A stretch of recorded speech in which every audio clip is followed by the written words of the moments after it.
স্বাগত জানাচ্ছি নির্বাচন নিয়ে এখন টেলিভিশনের নিয়মিত আয়োজন ভোটের ট্রেনে। পুরো এই আয়োজন জুড়ে আপনাদের সঙ্গে আছি আমি বেলায়েত হোসাইন। দর্শক, আজকের ভোটের ট্রেনের বিষয় ত্রয়োদশ জাতীয় সংসদ নির্বাচনের রোডম্যাপ ঘোষণা করেছে নির্বাচন কমিশন। এর মধ্যে আপনারা জেনে গেছেন, আমরা সেই রোডম্যাপের চুম্বকাংশটি দেখাতে চাই যে আসলে এই রোডম্যাপে কি রেখেছে নির্বাচন কমিশন। রোডম্যাপে বলা হচ্ছে নির্বাচনের প্রশিক্ষণ শুরু হবে 29শে আগস্ট, সীমানা নির্ধারণের চূড়ান্ত গেজেট প্রকাশ হবে 15ই সেপ্টেম্বরের মধ্যে, রাজনৈতিক দলসহ অংশীজনদের সঙ্গে সংলাপ শুরু হবে সেপ্টেম্বরের শেষ সপ্তাহে, সব আইন প্রণয়ন হবে 30 সেপ্টেম্বরের মধ্যে, রাজনৈতিক দল নিবন্ধন 30 সেপ্টেম্বরের মধ্যে, নির্বাচনের জন্য আন্তঃমন্ত্রণালয় সভা হবে 31 অক্টোবর, পর্যবেক্ষণ নিবন্ধন সনদ প্রদান করা হবে 15ই নভেম্বর, চূড়ান্ত ভোটার তালিকা অর্থাৎ ভোটার তালিকা চূড়ান্ত করা হবে 30 নভেম্বর, নির্বাচনের মালামাল সংগ্রহ ও বিতরণ 31 ডিসেম্বর, পোস্টাল ব্যালটে প্রবাসীদের ভোটের যে কার্যক্রম সেটি জানুয়ারির মধ্যেই সম্পন্ন করা হবে। দর্শক, রোডম্যাপ নিয়ে আমরা আজকে আলোচনা করব। আজকে আলোচনার জন্য আমাদের সঙ্গে যুক্ত হয়েছেন নির্বাচন কমিশনের সিনিয়র সচিব আক্তার আহমেদ। নির্বাচন কমিশনের সিনিয়র সচিব জনাব আক্তার আহমেদ, আপনাকে স্বাগত জানাচ্ছি এখন টেলিভিশনের নিয়মিত আয়োজন ভোটের ট্রেনে। শুরুতেই আপনাকে অভিনন্দন জানাতে চাই। বাংলাদেশের পরিবর্তিত রাজনৈতিক প্রেক্ষাপটে একটি ইতিহাসের অংশ হলেন আপনি। ত্রয়োদশ জাতীয় সংসদ নির্বাচনের যে চূড়ান্ত কর্মপরিকল্পনা রোডম্যাপ ঘোষণা আপনি করেছেন, আপনাকে আমাদের পক্ষ থেকে অভিনন্দন জানাচ্ছি। একই সঙ্গে আমি প্রশ্নে চলে যাচ্ছি আপনার কাছে। আমার জানার বিষয়, আজকে যে রোডম্যাপ আপনারা ঘোষণা করেছেন সেই রোডম্যাপে আপনারা অনেকগুলো কর্মযজ্ঞের কথা বলেছেন। কিছু কাজ এরই মধ্যে সম্পন্ন হয়ে গেছে, কিছু কাজ চলমান আছে এবং কিছু কাজ কবে নাগাদ আপনারা শেষ করবেন সেই বিষয়গুলো আছে। যেই বিষয়গুলো আমরা এই বিগত সংসদ নির্বাচনের রোডম্যাপে দেখেছি যে নির্বাচনের জন্য চ্যালেঞ্জের কি চ্যালেঞ্জ রয়েছে, কি চ্যালেঞ্জ নির্বাচন কমিশন মনে করে সেটিও নির্বাচনের রোডম্যাপে অনেক সময় উল্লেখ থাকে, কিন্তু আপনারা এই রোডম্যাপে চ্যালেঞ্জের কথা উল্লেখ করেননি। তার মানে কি আপনাদের কোনো চ্যালেঞ্জ নেই নির্বাচন ত্রয়োদশ সংসদ নির্বাচন অনুষ্ঠানের জন্য?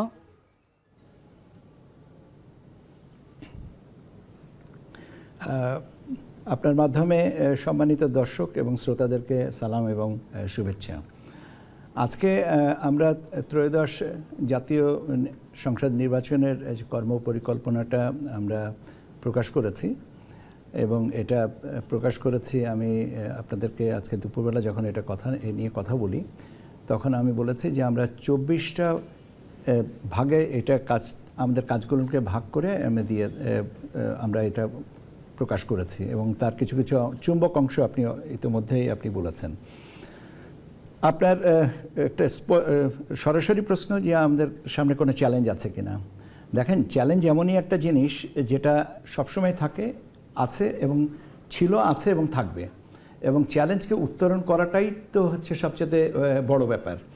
আপনি যদি এখন আমাকে সরাসরি জিজ্ঞাসা করেন কি চ্যালেঞ্জ আমার কাছে আছে, আমি তাহলে যেটা বলবো সেটা হচ্ছে যে আমাদের প্রযুক্তিগত যে বিন্যাস, যেটা আমরা বলতে পারি আর্টিফিশিয়াল ইন্টেলিজেন্সের মাধ্যমে যে misinformation, disinformation, fake news, deep fake ইত্যাদি যে ডেফিনেশন যেভাবেই দেই না কেন, যে তথ্য প্রচার এই জিনিসটা বা তথ্যের অপপ্রচার যেভাবেই বলি না কেন, এটা একটা বড় চ্যালেঞ্জ এবং এটা আমাদের যেমন ব্যক্তি জীবনকে প্রভাবিত করে, সামাজিক জীবনকেও করে, রাজনৈতিক জীবনকেও করে এবং সামগ্রিকভাবে এই জিনিসটা নিন্দনীয় এবং এটা একটা বড় চ্যালেঞ্জ বলে আমরা মনে করি এবং এটা নিয়ে আমরা কাজ করছি। এবং একটাও আমি আজকে যখন আমাদের কর্মপরিকল্পনাটা বলেছিলাম, আমাদেরকে কোনো এক সাংবাদিক সহকর্মী উনি আমাকে জিজ্ঞাসা করেছিলেন, আমি কিন্তু এটা তখনও বলেছি। কাজেই তথ্য প্রযুক্তিগত যে উন্নয়নের যে ডাউনসাইডটা সেটা একটা চ্যালেঞ্জ এবং এই চ্যালেঞ্জটাকে আমরা নিশ্চয়ই সবার সাথে মোকাবেলা করব। এখন আপনি যদি আমাকে জিজ্ঞাসা করেন যে মোকাবেলার স্তরগুলো কী কী, এটা নিয়ে আমরা নিয়মিত কাজ করছি। আমরা যেমন এর মধ্যে যতটুকু আমরা যে পর্যালোচনাটা করেছি, আমাদের যেটা জেনেছি সেটা হচ্ছে যে এই ফেক নিউজ বা মিসইনফরমেশন, ডিসইনফরমেশনের এই যে আসপেক্টসগুলোর দেখা যায় যে শতকরা 50% আনট্রেসেবল, কোথা থেকে অরিজিনেট করেছে এটা পাওয়া যায় না। বাকি যে 50% থাকে তার একটা অংশ আমরা হয়তো আইপি অ্যাড্রেস ট্র্যাক করে করা যেতে পারে, কিন্তু যে সময়টা তার পিছনে ব্যয় করতে হয় সেই সময়টা অনেক সময় সহনীয় মাত্রায় থাকে না। কারণ একটা ফেক নিউজের পাশাপাশি আরও একটা ফেক নিউজ, এটা একটা মানে কিউমুলেটিভ এফেক্টে এটা প্রচারিত হতে থাকে। কাজে আমরা এই জায়গাটাকে সচেতনভাবে মাত্রাটাকে নিয়ন্ত্রণের বা ব্যবস্থাপনার ভিতরে আনতে চাই। এর পাশাপাশি আরেকটা জিনিস আমরা চিন্তা করেছি, সেটা হচ্ছে যে রিয়েল নিউজ বা গুড নিউজ বা অ্যাপ্রোপ্রিয়েট নিউজের প্রবাহটা বাড়াতে হবে। যেমন আমি আপনাদের সাথে এখন কথা বলছি, আমি আপনাকে দেখেন সরাসরি বলছি যে এআই জেনারেটেড যে ফেক নিউজ একটা চ্যালেঞ্জ, এটা যখন আমি স্বীকার করছি এর অর্থটা কি? এর অর্থটা হচ্ছে যে আমরা তথ্য প্রবাহের সব কথাই আমরা বিশ্বাস করতে হবে তা না, যাচাই করে আমরা যদি ব্যবহারটা করি তাহলে আমাদের জিনিসটা সহজ হয়। এখন কথাটা হচ্ছে যে যাচাইয়ের জন্য আমার কী করণীয়? আমাদের যাচাইয়ের জন্য যে সঠিক তথ্যটাকে প্রকাশ করা, এবং সেটার দায়িত্বটা আমরা নিশ্চয়ই নিব, এবং আমরা নিয়মিত একটা ব্রিফিংয়ের ব্যবস্থা রাখার চিন্তা করেছি। যে নির্বাচন কমিশন সচিবালয় থেকে আমরা কমিশনের পক্ষ থেকে সচিবালয়ের পক্ষ থেকে আমরা নিয়মিতভাবে আপনাদের সাথে কথা বলবো, যাতে আপনারা তথ্যগুলো আপনারা পান এবং আপনাদের মাধ্যমে আমরা সবাইকে তথ্যগুলো ছড়িয়ে দিতে পারি। তাহলে যখন রিয়েল নিউজটা পাওয়া যাবে তখন স্বাভাবিকভাবে যদি ফেক নিউজ আসে তখন আপনি যে শ্রোতা তিনিই বুঝতে পারবেন যে কোনটা আমার কাছে গ্রহণীয়। জি, সেক্ষেত্রে আমার একটা প্রশ্ন, আমি এআই এর বিষয়ে আপনি বলছেন, আমরাও মনে করি আসলে আগামী নির্বাচনের জন্য এআই অনেক বড় একটি চ্যালেঞ্জ। এআইয়ের যে অপব্যবহার, এই অপব্যবহার নির্বাচনের অনেক ক্ষেত্রেই সংকট তৈরি করবে বলেও আমরা মনে করছি। কিন্তু আমি বলছি যে বাংলাদেশের রাজনীতির মাঠে যে সংকট রয়েছে, বিভেদের যে রাজনীতি রয়েছে, যে অনৈক্য রয়েছে এখনো রাজনীতির মাঠে, এবং আইনশৃঙ্খলার পরিস্থিতি নিয়েও যদি বলি, এইগুলোকে সংকট হিসেবে বা এগুলোকে চ্যালেঞ্জ হিসেবে দেখছে কিনা নির্বাচন কমিশন?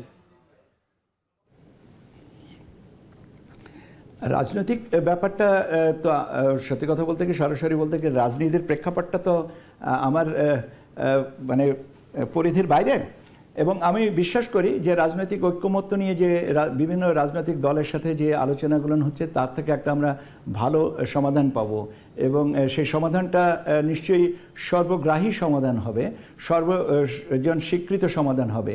সেক্ষেত্রে আমি আশাবাদী যে আমরা একটা ভালো কিছু পাবো, কেন আমাদের অতীত অভিজ্ঞতার আলোকে যদি আমরা ভালোর দিকে না যাই তাহলে তো সেটা আমাদের জন্য অপমানজনক ব্যাপার হবে। এই একটা জিনিস। আর আইন শৃঙ্খলার ব্যাপারটা যেটা বলছেন সেটা হচ্ছে যে আইন শৃঙ্খলার ব্যাপারে আমরা তো প্রতিনিয়তই আইন শৃঙ্খলার সাথে সম্পর্কিত যারা আছেন, যেমন স্বরাষ্ট্র মন্ত্রণালয়ের সাথে আমাদের নিয়মিত যোগাযোগও আছে। আমরা পরস্পরকে তথ্য দিয়ে এবং আলোচনার মাধ্যমে কতটুকু আমরা একটা গ্রহণযোগ্য অবস্থানে আসতে পারি সেটা এখন গ্রহণযোগ্য। এই কথাটা এই কারণে বলছি যে দেখেন, আইন দিয়ে আপনি মানুষের বাহ্যিক আচরণটা নিয়ন্ত্রণ করতে পারেন, কিন্তু মনের ভিতরের যে আচরণটা সেটা কিন্তু নিয়ন্ত্রণ করতে গেলে নিজের আত্মশুদ্ধিই দরকার। সেই জায়গাটাতে আমরা সবাই চেষ্টা করব যে রাজনৈতিক প্রেক্ষাপট যারা আছেন তারা প্রেক্ষাপটে যারা সক্রিয় কাজ করছেন তারা করবেন, আমরাও করব। সেই জন্য আমি এআই জেনারেটেডের ব্যাপারে তথ্য প্রবাহের কথাটা এমফাসাইজ করতে চাই, যে আমরা সঠিক তথ্যটা দেব যাতে আত্মশুদ্ধিটা সহজ হয়। এইভাবে এখন আর এর বাইরে যেটা বলা যেতে পারে যে পরিবেশ পরিস্থিতি যেটা আমাদের সামনাসামনি হব, সেই পরিবেশ পরিস্থিতির প্রেক্ষাপটে যেটা গ্রহণযোগ্য সমাধান হবে আমরা সেটাই নেব। এখন আমরা প্রিএমটিভ কিছু মেজার নেওয়ার থেকে রিঅ্যাক্টিভ মেজারটাই আমরা এই মুহূর্তে আনছি। আর প্রিজামটিভ মেজার হিসেবে আমি বলছি যে অবাধ তথ্য প্রবাহের বিষয়টার দিকে আমি এমফাসাইজ করছি। সেক্ষেত্রে আমি আরেকটি প্রশ্ন করতে চাই আপনার কাছে, সেটি হচ্ছে যে আজকে রোডম্যাপে আপনারা অনেকগুলো বিষয় নিয়ে এসেছেন। এর আগেও 3টা নির্বাচন আমি সরাসরি কভার করার অভিজ্ঞতা আমার হয়েছে। আমি এর আগে রোডম্যাপে এত বিস্তর হয়তো ছিল না, কিন্তু আপনাদের রোডম্যাপে অনেক বিস্তারিত বিষয়াদি রয়েছে। কিন্তু তারপরে যেই দুটো জিনিস আমরা মনে করছি যে রোডম্যাপে নেই, সেটি হচ্ছে জাতীয় সংসদ নির্বাচনের তফসিল কবে ঘোষণা হবে কিংবা ভোট গ্রহণ কবে অনুষ্ঠিত হবে, এই বিষয়ে কোনো সুস্পষ্ট কথা রোডম্যাপে উল্লেখ নেই। তাহলে মানুষ কি এখনও কিছু মানুষের মধ্যে যে সংশয় রয়েছে যে আসলে ভোট হবে কিনা বাংলাদেশে, এই সংশয়ের মধ্যে নির্বাচন কমিশন একটু মাত্রা যোগ করলো কিনা? আমি আপনাকে স্পষ্ট করে বলতে পারি, এবং এটা আমি তখনও বলেছি, এখনও বলছি, যে আমরা আমাদেরকে মাননীয় প্রধান উপদেষ্টার দপ্তর থেকে যে অনুরোধ করা হয়েছে, সেখানে বলা হয়েছে, যে চিঠিটা দেওয়া হয়েছে সেখানে বলা হয়েছে যে আসন্ন আগামী রোজার আগে যেন আমরা নির্বাচনের ব্যবস্থাটা নেই। এখন আমরা আজকেও এটাও বলেছি যে আমরা নির্বাচনের তারিখের 60 দিন আগে, 60 days ahead of the poll date, আমরা তফসিলটা দিব। তার মানে তফসিল ঘোষণার থেকে ভোটের গ্রহণের তারিখের ভিতরে ব্যবধান থাকবে 60 দিন। এইটা হচ্ছে অগস্টের আজকে 28 তারিখ। যে কোনো বিবেচনায় এটা আমার মনে হয় যে প্রিম্যাচিওর হবে এত তাড়াতাড়ি এটা বলা যে আমরা এত তারিখে ভোট নিব। আমরা আমাদের একটা নির্দিষ্ট সময়ে তো বেঁধে দেওয়া আছেই, আমরা তো সময় নিয়ে কাজ করছি। তো এখন সেই জন্যে আজকে নির্দিষ্ট করে এটা বলার সুযোগও ছিল না, এবং আমি মনে করি যে এটা নিয়ে কোনো দ্বিধা বা সংকোচের কোনো ব্যাপার নেই, দ্বিধান্বিত হওয়ার কোনো সুযোগই নেই। তার কারণ হচ্ছে যে মাননীয় প্রধান উপদেষ্টা এটা বলেছেন, এবং তারই ধারাবাহিকতায় আমরাও একই কথা তো বলছি যে আমরা আসন্ন রোজার আগে নির্বাচনটা সম্পন্ন করতে চাই, যেটা উৎসবমুখর হবে, পার্টিসিপেটরি হবে, ফ্রি অ্যান্ড ফেয়ার হবে, ক্রেডিবল হবে। তো এখানে এত কিছু বলার পরেও আমার মনে হয় না যে ভোটের তারিখটা খুব, হ্যাঁ ভোটের তারিখটা গুরুত্বপূর্ণ, কিন্তু এই পর্যায়ে বা এই মুহূর্তে এটা it will be too early and premature আমার মনে হয়েছে। সেই কারণে আমরা এটা নিয়ে এখনও পর্যন্ত কাজটা সেভাবে তারিখটা নির্ধারণ করিনি, এবং আমরা যখনই নির্ধারণ করা হবে আমরা তখনই জানিয়ে দেবো যে এত তারিখ। এটা কাজে আমাদের দিক থেকে তো আমার মনে হয় যে আমরা খুব সহজভাবেই আপনাদের কাছে প্রায় সব কিছুই খোলামেলাভাবেই বলে থাকি। কাজে এটা বলতে তো কোনো দ্বিধা নেই, নির্দিষ্ট কোনো একটা তারিখে তো ভোট হবেই, এবং সেটা তো সবাই জানবেন। কাজে দ্বিধান্বিত হওয়ার কোনো বা ভুল বোঝার কোনো বা মানে কি বলা যেতে পারে ডাউটে থাকার কোনো যুক্তিসঙ্গত কারণ আমি মনে করি যে নেই। জি ধন্যবাদ। আমার সর্বশেষ প্রশ্ন আপনার কাছে, সেটি হচ্ছে আজকে আপনার সর্বশেষ প্রশ্ন, জি আপনি কি আর কিছু বলতে চান? জি হ্যাঁ না, আমি আপনার প্রশ্নটা জানতে চাচ্ছি। আচ্ছা জি, আমার সর্বশেষ প্রশ্নটি হচ্ছে যে আসলে আজকে আপনারা রোডম্যাপ ঘোষণা করার পর এই মুহূর্তে যদি আমরা বাংলাদেশের রাজনীতির মাঠে দেখি, সবচেয়ে সক্রিয় বলি বা একদম অগ্রগামী তিনটি দল আছে, বিএনপি, জামাত এবং এনসিপি। সেক্ষেত্রে দুটি দলই নির্বাচন কমিশনের এই রোডম্যাপকে তারা সমালোচনা করেছে। তারা বলছে এটি অসম্পূর্ণ রোডম্যাপ। বিএনপি স্বাগত জানিয়েছে আপনাদের রোডম্যাপকে। এনসিপি বলছে বিচার এবং সংস্কারে কোনো রূপরেখা ছাড়া তারা রোডম্যাপ দিয়েছে, এই রোডম্যাপটি তারা গ্রহণযোগ্য বলে মনে করছে না। জামাত বলছে পিআর ছাড়া রোডম্যাপ, সেই রোডম্যাপেও তারা এই রোডম্যাপকে অসম্পূর্ণ বলছে। কি বলবেন এই রাজনৈতিক দলগুলোর এই প্রতিক্রিয়া নিয়ে? আমি তো আপনাকে প্রথমেই বলেছি যে রাজনীতির প্রেক্ষাপটটা আমার নয়, রাজনীতির প্রেক্ষাপটটা রাজনীতিবিদদেরকে সামাল দিতে দেন, নির্বাচনের প্রেক্ষাপটটা আমাদেরকে সামাল দিতে দেন। রাজনীতির ব্যাপারে ভিন্ন মত থাকবেই এবং থাকতেই পারে, এটাতে তো কোনো অসুবিধা নেই, এবং রাজনৈতিক দলগুলো যেটা বলেছেন সেটা তাদের অবস্থান থেকে বলেছেন, এর ব্যাখ্যাটা তারাই ভালো দিতে পারবেন। আর কোন পদ্ধতিতে আমরা এখন পর্যন্ত যে পদ্ধতির অনুসরণে এই রোডম্যাপ কর্মপরিকল্পনাটা দেওয়ার সেটা আমরা দিয়েছি। এখন এরপরে যদি অন্য কোনো বিকল্প কথাবার্তা বলতে চান কেউ বলবেন, আমরা তো কথা এ পর্যন্ত কারোর সাথে না বলা হয়নি, এবং কথা যদি প্রয়োজন হয় বলবেন, আমাদের তো কোনো আপত্তি নেই। কিন্তু আমি রাজনীতির প্রেক্ষাপটে রাজনৈতিক নেতৃবৃন্দ বা রাজনৈতিক দল আমাদের এই কর্মপরিকল্পনা সম্পর্কে বিরূপ যদি মন্তব্য করে থেকে থাকেন, সেটার ব্যাখ্যাটাও তাদের প্রতি সম্মান রেখে বলছেন তারাই দিবেন কেন, এবং যদি কেউ স্বাগত জানিয়ে থেকে থাকেন তার প্রতি মানে কী বলে সম্মান রেখে বলছেন, তারাও সেটার ব্যাখ্যা দিবেন। কাজে এই ব্যাপারে আমি মনে হয় যে একজন কর্মজীবী মানে দায়িত্বশীল পদে থেকে রাজনৈতিক বিষয়ে আমার মন্তব্য করার অবকাশ বা সুযোগটা নেই।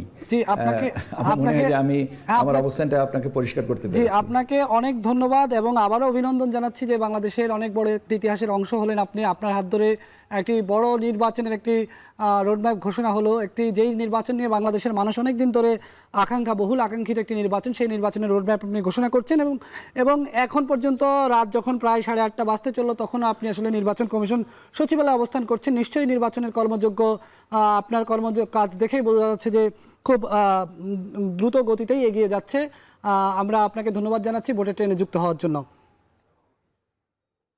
দর্শক, আমাদের সঙ্গে যুক্ত ছিলেন নির্বাচন কমিশনের সিনিয়র সচিব আক্তার আহমেদ। RICL TMX, যুগের পর যুগ স্থাপনা থাকে মজবুত। VRM প্রযুক্তির RICL TMX রড। দর্শক, এই পর্বে আমরা কথা বলবো বিএনপির যুগ্ম মহাসচিব সৈয়দ ইমরান সালেহ প্রিন্সের সঙ্গে। তার সঙ্গে আমরা আলোচনা করব। আমাদের সঙ্গে যুক্ত হয়েছেন সৈয়দ ইমরান সালেহ প্রিন্স, বিএনপির যুগ্ম মহাসচিব। প্রিন্স ভাই, আপনাকে স্বাগত জানাচ্ছি ভোটের ট্রেনে। আপনার কাছে একটা প্রশ্ন শুরুতেই করতে চাই যে আজকে নির্বাচন কমিশন রোডম্যাপ ঘোষণা করেছে। নির্বাচন কমিশন যেই রোডম্যাপ ঘোষণা করেছে সেটিকে বিএনপি স্বাগত জানাচ্ছে, কিন্তু এনসিপি এবং জামাত বলছে এটি একটি অসম্পূর্ণ রোডম্যাপ। আমরা এই মুহূর্তে কিছুক্ষণ আগে আমার সঙ্গে যুক্ত ছিলেন নির্বাচন কমিশন সচিব, আমরা এই মুহূর্তে বাংলাদেশের রাজনীতির মাঠে যে 3টি রাজনৈতিক দল নির্বাচনের মাঠে দৌড়াদৌড়ি করছে, সেই 3টি রাজনৈতিক দলের মধ্যে যদি 2টি রাজনৈতিক দলই এই রোডম্যাপকে অসম্পূর্ণ বলে, তাহলে সেই রোডম্যাপের আসলে এটার বাস্তবায়ন কতটুকু হবে বা এটাকে কতটুকু সমর্থনযোগ্য বলে আমরা মনে করব?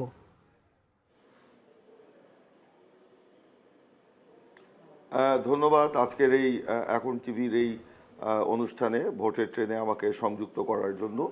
দর্শক যারা দেখছেন শুনছেন তাদেরকে শুভেচ্ছা জানাচ্ছি।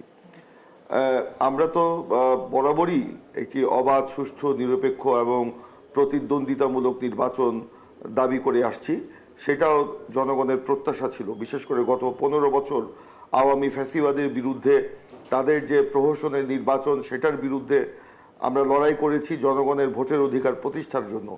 তখন আমাদের দাবি ছিল একটি নির্দলীয় নিরপেক্ষ তত্ত্বাবধায়ক সরকারের অধীনে একটি গ্রহণযোগ্য এবং বিশ্বাসযোগ্য নির্বাচন আয়োজন করা, এবং সেইটা আওয়ামী লীগ বারবার সেই গণদাবি প্রত্যাখ্যান করে নিজেরা গণশত্রুতে পরিণত হয়েছে, ভোট চোরে পরিণত হয়েছিল এবং নির্বাচনকে প্রহসনে পরিণত করে নির্বাচনকে নির্বাসনে পাঠিয়েছিল। এর মধ্য দিয়ে তারা কয়েকটি প্রহসনে নির্বাচন করেছে, যার কারণে জনগণ নির্বাচন বিমুখ হয়ে পড়েছিল। আপনারা দেখেছিলেন ভোটের মাঠে তখন যেন একটা খরা সৃষ্টি হয়েছিল। মসজিদের মাইক দিয়ে আপনার ঘোষণা দিয়েও আপনার ভোটারদেরকে ভোট কেন্দ্রে নিয়ে যাওয়া যায়নি। এমনকি গত 7ই জানুয়ারি যে নির্বাচন, আমিডামি যে নির্বাচন ছিল, সেই নির্বাচনে যারা সরকারের সুবিধাভোগী অংশ ছিল, অর্থাৎ যারা ভিজিএফ কার্ড পেত কিংবা বিধবা ভাতা পেত কিংবা মুক্তিযোদ্ধা ভাতা পেত কিংবা আপনার এই পঙ্গু ভাতা পেত, প্রতিবন্ধী ভাতা পেত, তাদের সেই কার্ড বাতিল করে দিবে যদি কেউ নির্বাচনে ভোট দিতে না যায়। সেরকমও কিন্তু তারা গত আমিডামি নির্বাচনের সময় তারা ঘোষণা দিয়েছিল। তাতেও কিন্তু জনগণ সেই আওয়ামী লীগের পাতানো প্রহসনে পা দেয়নি। তার পরবর্তীতে আপনার একটি সফল ছাত্র গণ অভ্যুত্থানের মধ্য দিয়ে আপনার আওয়ামী ফ্যাসিবাদের অবসান হয়েছে। জনগণ একটি সুষ্ঠু, নিরপেক্ষ এবং প্রতিদ্বন্দ্বিতামূলক নির্বাচনের জন্য মুখিয়েছিল, এবং আমরা বারবার সরকারকে বলেছিলাম যে একটি যৌক্তিক সময়ের মধ্যে আপনার সংস্কার এবং এই ফ্যাসিবাদের বিচার এবং তারপরে একটি নির্বাচনের রোডম্যাপ দেওয়ার জন্য।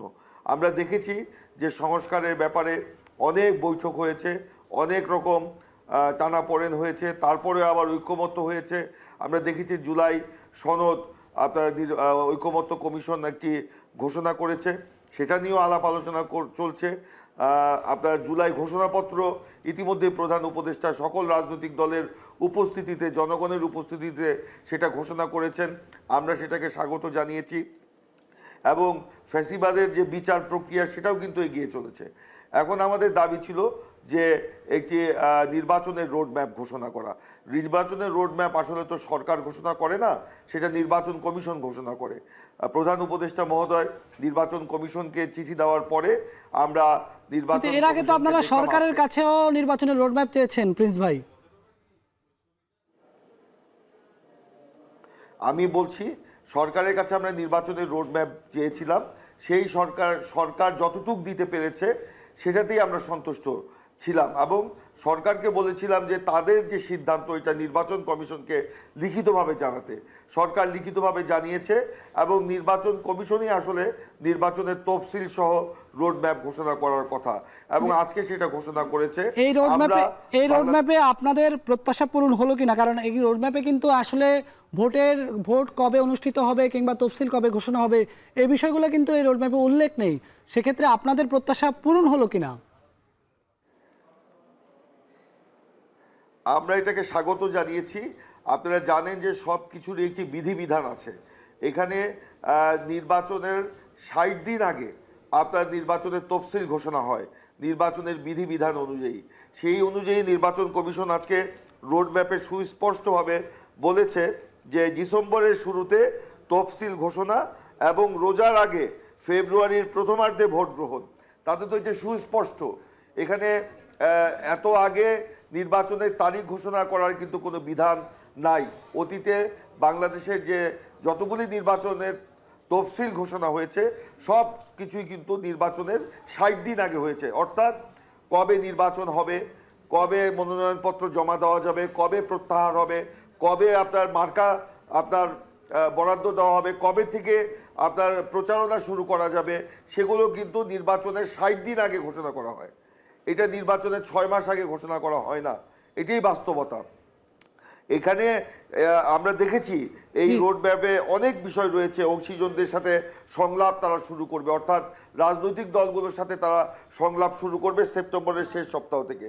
সেখানে অবশ্যই রাজনৈতিক দলগুলো তাদের অভিমত প্রকাশ করার সুযোগ পাবে এবং সেখানে তারা বলেছে চূড়ান্ত ভোটার তালিকা নভেম্বর মাসের ৩০ তারিখে তারা ঘোষণা করবে। সব ধরনের আইন তারা ৩০শে সেপ্টেম্বরের মধ্যে প্রণয়ন করবে। নতুন রাজনৈতিক দলের নিবন্ধন সেটাও তারা বলেছে ৩০শে সেপ্টেম্বরের মধ্যে সম্পন্ন করবে। ১৫ই সেপ্টেম্বরের মধ্যে নতুন যে নির্বাচনী এলাকার সীমানা নির্ধারণের গ্যাজেট সেটা তারা প্রকাশ করবে। পর্যবেক্ষক নিবন্ধন সনদ প্রদান করবে ১৫ই নভেম্বর।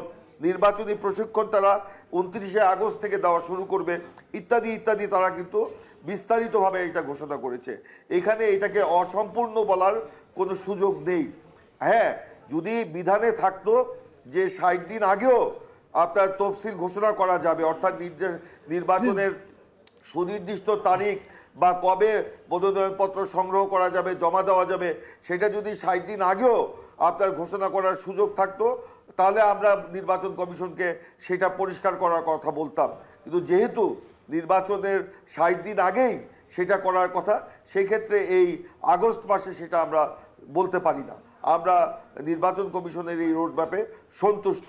এখন যারা সন্তুষ্ট নয়, আপনি দুটি রাজনৈতিক দলের কথা বলেছেন যে জামাতি ইসলাম এবং এনসিপি, তারা যে কথাগুলো বলছে যে জামাতি ইসলাম বলছেন পিআর ছাড়া নির্বাচনে যাবে না এবং সে ব্যাপারে প্রধান নির্বাচন কমিশনার সুস্পষ্টভাবে বলছেন যে বর্তমান সংবিধানে অনুযায়ী পিআর দিয়ে নির্বাচন করার কোনো সুযোগ নেই। সেখানে কোনো অসাংবিধানিক ব্যাপারে তারা তো সেখানে সেটা ঘোষণা করতে পারে না।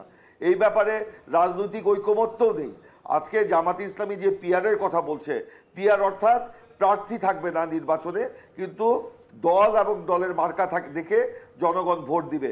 কিন্তু আমরা দেখতে পাচ্ছি জামাতে ইসলাম আরও ৬ মাস আগে ৩০০ আসনে তাদের প্রার্থী ঘোষণা করে দিয়ে তাদের প্রার্থীরা তাদের মার্কা দাঁড়িপাল্লা নিয়ে নির্বাচনী মাঠে ঘুরে বেড়াচ্ছেন। তাদের প্রার্থীরা কিন্তু জনগণকে পিআর ব্যাপারে অবহিত করছেন না, পিআরের সুবিধা অসুবিধা ব্যাপারে বলছেন না। তারা সরাসরি তাদেরকে দাঁড়িপাল্লা মার্কায় ভোট দেওয়ার কথা বলছে। আর জামাতি ইসলামের কেন্দ্রীয় নেতারা এখানে পিআর নিয়ে কথা বলছেন। এটা তো তাদের ডাবল স্ট্যান্ডার্ড রাজনীতি। এটা আসলেই রাজনীতির মাঠে এটা তাদের একটা রাজনীতির কৌশল হতে পারে, কিন্তু আমার দৃঢ় বিশ্বাস তারা নির্বাচনে আসবে। আর এনসিপি যে কথাটি বলছে যে জুলাই সনদের আইনি ভিত্তির ব্যাপারে, এই ব্যাপারে তো সরকারও বলেছে যেগুলোর ব্যাপারে যেগুলো সরকার অধ্যাদেশ জারি করতে পারে, সরকার অধ্যাদেশ জারি করে সেগুলি বাস্তবায়ন করবে।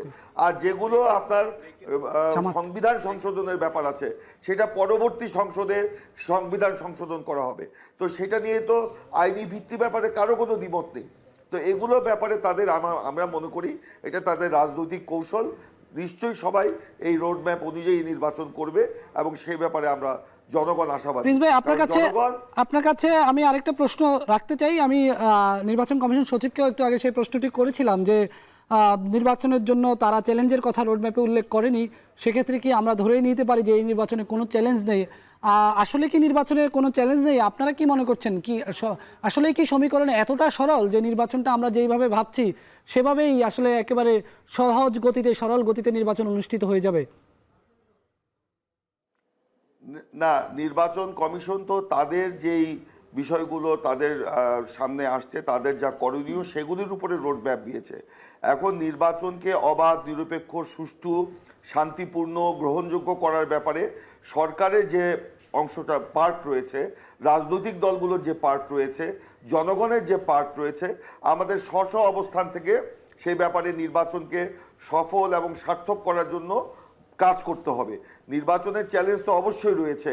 আপনার পতিত স্বৈরাচার যারা দেশ ছেড়ে পালিয়ে গেছে, আমরা দেখছি যে শুনতে পাচ্ছি যে ভারতের মাটিতে বসে সেখানে একটি বাংলাদেশের একটি শিল্প গ্রুপ তারা ২৫০০ কোটি টাকা শেখ হাসিনাকে দিচ্ছে বাংলাদেশে অস্থিতিশীল পরিস্থিতি সৃষ্টি করার জন্য।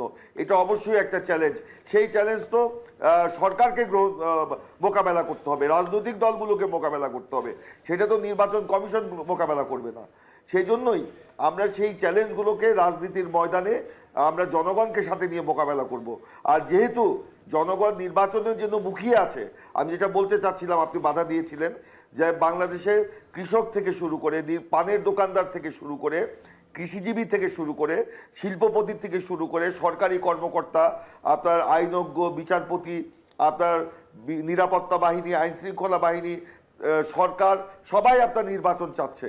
সেখানে আপনার এই নির্বাচনকে গ্রহণযোগ্য করার জন্য যত চ্যালেঞ্জই আসুক না কেন, আমরা সম্মিলিতভাবে সেটা মোকাবেলা করতে পারবো বলে আমার বিশ্বাস। কিন্তু এনসিপি এবং জামাতকে আসলে কিভাবে এই নির্বাচনে তাদের যেই এখন পর্যন্ত আমরা তাদের যেই আলোচনা বা তাদের যেই বক্তব্য আমরা দেখতে পাচ্ছি সেটি তো ইতিবাচক নয় তারা নির্বাচনের প্রতি। সেক্ষেত্রে তাদেরকে ছাড়াই যদি বিএনপি নির্বাচন করতে হয় সেটি আসলে কেমন হয়ে যাবে? এটি কি আসলে সেই অতীতের নির্বাচনের পুনরাবৃত্তি হয়ে যাবে, নাকি আসলেই তাদেরকে নির্বাচনে আনা যাবে? দেখুন, আমরা এত খারাপ পরিস্থিতি মাথায় আনতে চাই না। আমরা অনেক ত্যাগ তিতিক্ষার পরে একটা নির্বাচন করতে চাচ্ছি। এই নির্বাচনকে অর্থবহ, সফল এবং মানে অংশগ্রহণমূলক নির্বাচন করার জন্য আমাদেরকে অবস্থান নিতে হবে। রাজনীতির মাঠে আমি আগেই বলেছি অনেকের অনেক রকম অবস্থান থাকে, অনেক কৌশল থাকে, কিন্তু আমি মনে করি না এই নির্বাচন কেউ আপনার বানচাল করবে বা বর্জন করবে। এই নির্বাচনের সবাই স্বাগত জানিয়েছে। এই ফেব্রুয়ারি মাসে তারিখ জামাত ইসলামও স্বাগত জানিয়েছে, এনসিপিও বলেছে তাদের কোনো সমস্যা নাই।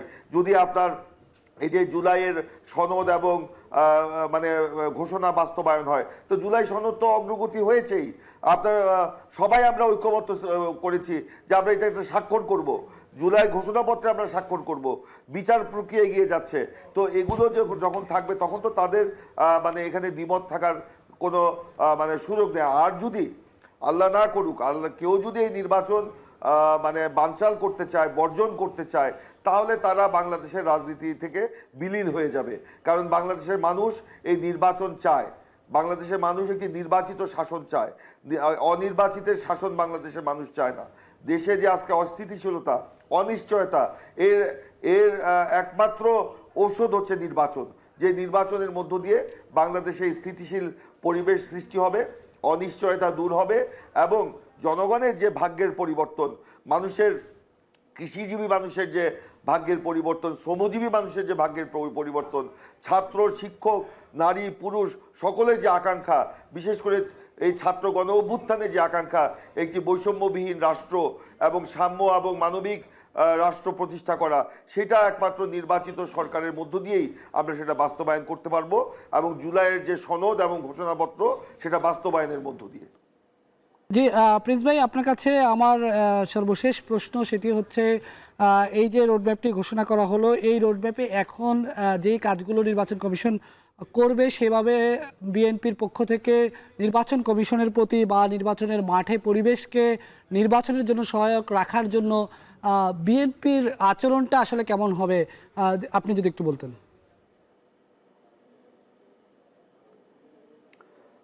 আমি মনে করি যে এর আগে থেকেই বাংলাদেশের নির্বাচন মাঠে নির্বাচনের হাওয়া বইতে শুরু করেছে। আজকে রোডম্যাপ ঘোষণার পরে সেই পালে আরও বেশি করে হাওয়া লাগলো এবং নির্বাচনী ট্রেন আরও দ্রুত গতিতে কিন্তু এগিয়ে চলার সুযোগ সৃষ্টি হলো এবং চলছে। এখানে আমাদের বিএনপির পক্ষ থেকে আমরা নির্বাচনকে অবাধ, সুষ্ঠু, নিরপেক্ষ, গ্রহণযোগ্য, শান্তিপূর্ণ এবং প্রতিদ্বন্দ্বিতামূলক করার জন্য যা যা করা প্রয়োজন আমরা এটা করতে প্রস্তুত আছি। এটা আমরা প্রকাশ্যে জনগণের কাছে আমরা অঙ্গীকার করেছি, সরকারের কাছে আমরা প্রতিশ্রুতি দিয়েছি, নির্বাচন কমিশনকেও আমরা প্রতিশ্রুতি দিয়েছি। আমরা আশা করি সকলে মিলে আমরা একটি অবাধ, নিরপেক্ষ, সুষ্ঠু নির্বাচন করতে পারবো, যে নির্বাচনে জনগণ উৎসব মুখর পরিবেশে তাদের পছন্দের প্রার্থীকে, পছন্দের মার্কায়, পছন্দের দলকে ভোট দিয়ে আগামী সংসদে পাঠাবে এবং যেই সংসদের মধ্য দিয়ে নতুন বাংলাদেশ আমরা গড়ে তুলতে সক্ষম হব।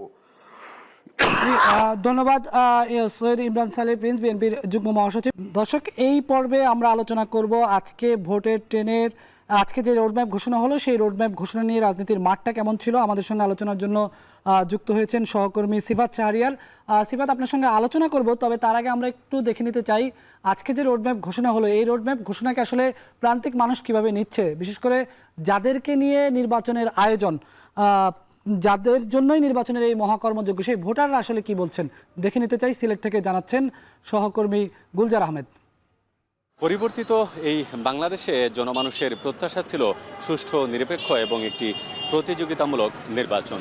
সেই নির্বাচনের পথেই হাঁটছে অন্তর্বর্তীকালীন সরকার এবং নির্বাচন কমিশন। ইতিমধ্যে রোডম্যাপ ঘোষণা করেছে তারা। সেই নির্বাচন নিয়ে প্রত্যন্ত অঞ্চলের সাধারণ মানুষ আসলে কি ভাবছেন আজকের ভোটের ট্রেনে তুলে ধরবো সেটাই। সবার যদি অংশগ্রহণ থাকে এবং সবাই যদি ভোটাধিকার প্রয়োগ করতে পারে, তাহলে আসলে আমরা যেই স্বপ্ন নিয়ে যে জুলাই আগস্ট হয়েছিল, যেই স্বপ্নটা ছিল যে দ্বিতীয় বাংলাদেশে, সেই স্বপ্নটা আসলে পূরণ হবে। এই সময়টা আসলে অনেক কিছুই দেখা যাচ্ছে যে ইন্টারিমের হাতে, এটা আসলে একটা স্থায়ী একটা সমাধান হওয়া উচিত। ইলেকশন যেন আমাদের সিলেকশন হয়ে না যায়, রাজনৈতিক দলগুলোর মধ্যে যেন আসন ভাগাভাগি নির্বাচন আমরা দেখতে চাই না। কিভাবে সকলের অংশগ্রহণমূলক নির্বাচন নেওয়া যায় সেটার দিকে আমাদের চিন্তা ভাবনা রাখতে হবে। আমরা চাই সুস্থ নির্বাচন হোক এবং মনে করিলা যে মনে করিলা দেশের শান্তির জন্য। এখন যে দেশের পরিস্থিতি বা অরাজকতা, এগুলো নির্বাচন হইলে দেখি যে কোনো স্থানীয় সরকার মন্ত্রী বসলে তারপরে মানে এগুলো সুন্দরভাবে সঠিকভাবে দায়িত্ব পালন হইব, আমরাও শান্তিতে থাকবো। নির্বাচনে গেলে আমরা দেশের মানুষের শান্তি গেল, মানুষের একটা হাই উত্তাস আছে যে নির্বাচনের ঔদুল তালিত হৌদুল যাইত, সকালের হাই উত্তাসটা ঠান্ডা হয়ে যাব। সুষ্ঠু নির্বাচনটা হইতো দেশের জিনিসপত্রের দাম কমতো, গ্যাসের দাম কমতো। আমরা তো চাই এরকম একটা দল আসুক, আবার দেশটাকে সুন্দর করে গড়ে তুলুক, আমরা তো এটাই চাই।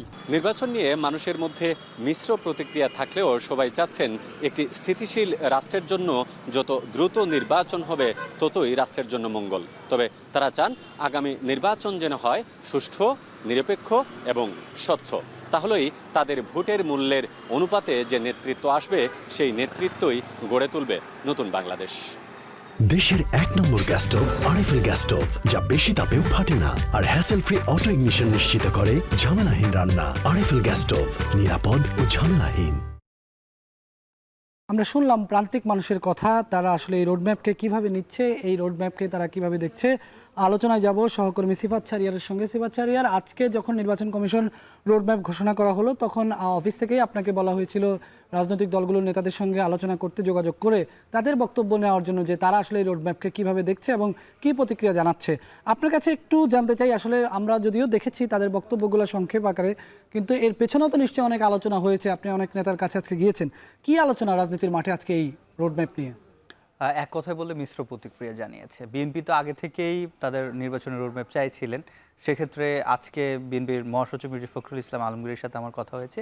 তিনি যেটি বলেছেন, প্রথমত তারা খুশি এবং তারা এটিকে স্বাগত জানিয়েছে প্রাথমিকভাবে, এবং তারা যেটি বলছে এই নির্বাচনী রোডম্যাপ দেওয়ার কারণে দেশি বিদেশি যে ষড়যন্ত্রগুলো হচ্ছে নির্বাচন বানচালের, সেটি আসলে রুখে দেবে। এবং মানুষ যখন, বিশেষ করে নির্বাচনী যারা অংশগ্রহণ করবে সেই রাজনৈতিক দলগুলো যখন নির্বাচনের দিকে নির্বাচনমুখী হয়ে যাবে, তখন আসলে যত সংশয় শঙ্কা আছে সেগুলো কেটে যাবে। তাতে করে তারা স্বাগত জানিয়েছে। তবে তারা যেটি বলছে যে তারা আরও কিছু নতুনত্ব চেয়েছিল, গতানুগতিক হয়ে গেছে। একই সুরে কথা বলেছেন জামাতও এই বিষয়ে, তারাও স্বাগত জানিয়েছেন একেবারে, কিন্তু তাদের কিছু যদি কিন্তু রয়ে গেছে।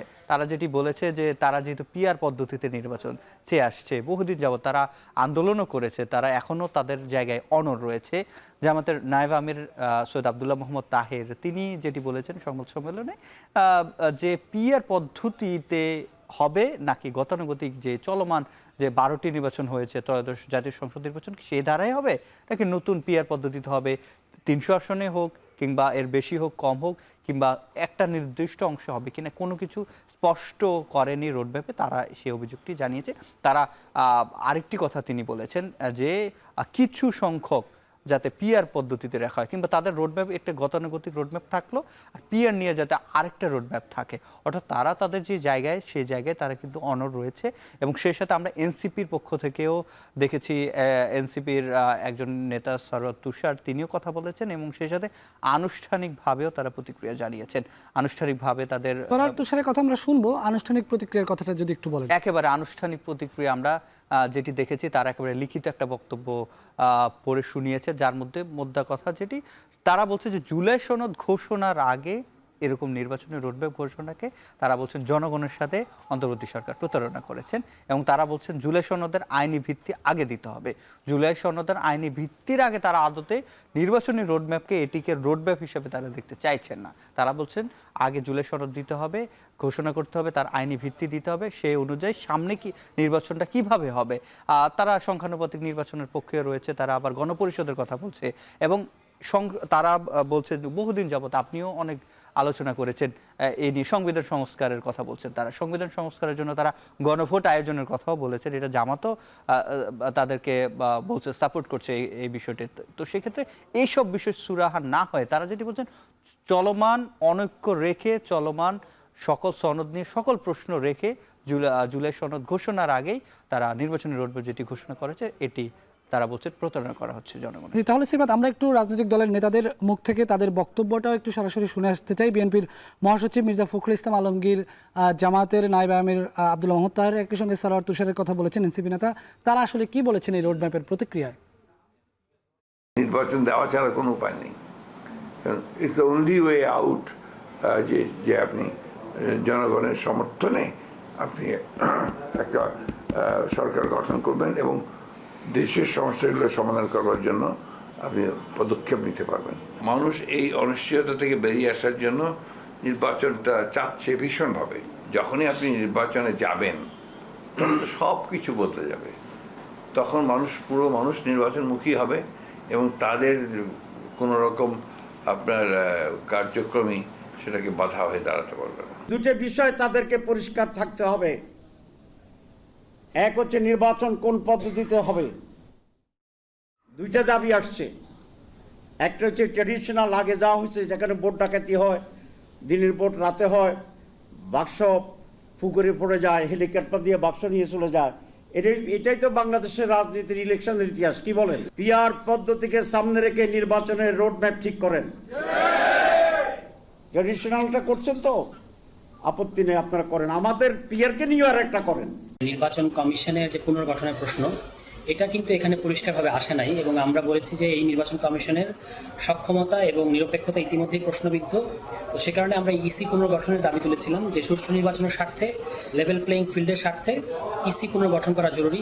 সংস্কারের প্রশ্নটা শুরু হওয়ার আগে এই নির্বাচনের রোডম্যাপ ঘোষণা করা, এটা দেশকে নির্বাচনের যে একটা প্রতিদ্বন্দ্বিতাপূর্ণ পরিস্থিতি সেদিকে নিয়ে যাবে, কিন্তু সংস্কারের জন্য যে একটা সমঝোতার পরিবেশ দরকার ছিল সেটা কিছুটা ব্যাকফুটে যাবে।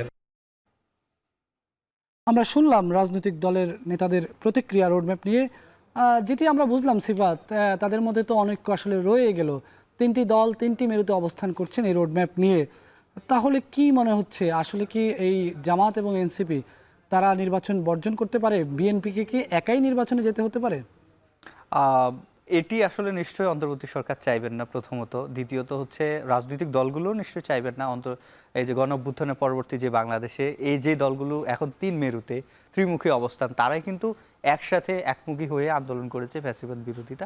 আমরা যেহেতু সব দলের সাথে কথা বলেছি, তাদের যেহেতু কিছু জায়গা রয়েছে, পিয়ার নিয়ে আলাপ রয়েছে, তবে এটিতে জামাতকেও হয়তো কিছু জায়গা ছেড়ে দিতে হবে, আবার বিএনপিকেও কিছু জায়গায় এগিয়ে আসতে হবে। তো এটি আসলে নির্ভর করে রাজনৈতিক দলগুলোকে ঐক্যমত্যে পৌঁছাইতে হবে।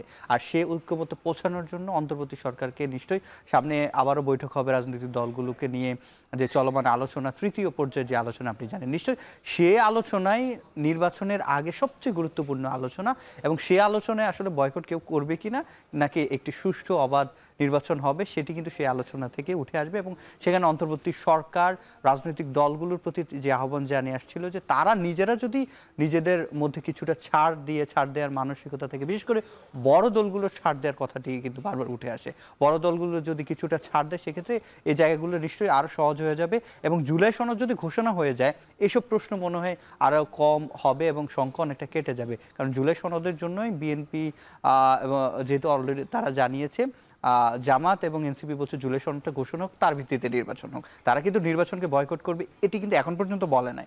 তারা যেটি বলছে যে জুলাই সনদের ভিত্তিতে হতে হবে। সেই ক্ষেত্রে জুলাই সনদটা কেমন হচ্ছে, সেখানে জুলাই গণ অভ্যুত্থানের আকাঙ্ক্ষা বাস্তবায়ন বা প্রতিফলিত হচ্ছে কিনা, কিংবা এই সরকার সংবিধান সংস্কার সহ যেসব দাবি এনসিপি এবং জামাত করছে সেগুলো জুলাই সনদের মধ্য দিয়ে প্রতিফলিত হবে কিনা, নাকি আগামী সংসদ নির্বাচন পরে যারা নির্বাচিত হবে তাদের জন্য রেখে দেওয়া হবে। অর্থাৎ এখানে অন্তর্বর্তী সরকারের যে রোলটা প্লে করবে তার উপরে অনেক কিছু নির্ভর করে।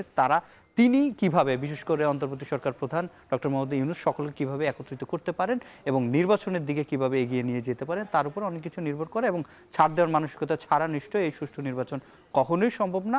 এবং সামনের আলোচনার দিকেও আমাদের তাকিয়ে থাকতে হবে যে তারা সেখানে আলোচনায় কতটা ছাড় দিতে পারে, কতটা গ্রহণ করতে পারে।